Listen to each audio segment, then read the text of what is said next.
Welcome to yet another Adobe Monday. My goal here is to go straight to the point without wasting your time every single week.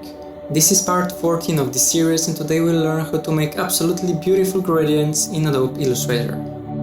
Are you ready? I hated gradients for the longest time when I started with graphic design myself. Then I found out that gradients can actually elevate your work a million times. Take a look at this typography poster I made recently. It has a lot of different gradients, and here is how the poster would look like without any gradients.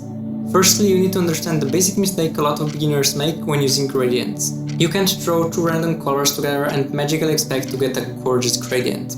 This is not how it works. The most common way I personally use gradients is by picking two shades of the same color or two colors that are not too far away from each other, like blue and green, which you can see here. The best way to use gradients are to create depth and to break big empty flat surfaces, such as the background in this example. Don't forget, gradients can change opacity on the way too, which I used to make this shadow on the heading. I have another big tip when it comes to making gradients on text elements or really anything which is made out of more smaller parts. First thing first, to apply a gradient to a text, you need to expand the text first. Then when you apply the gradient, never leave it the way it is. Look, gradient goes from start to finish on every letter itself. To fix this, select the gradient tool and drag a line from one side of the text to another.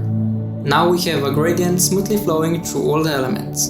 And here it is! That was fast, right? All I'm asking you is to like the video and subscribe. There will be more videos like that every single week. Thank you so much for watching and see you in the next one.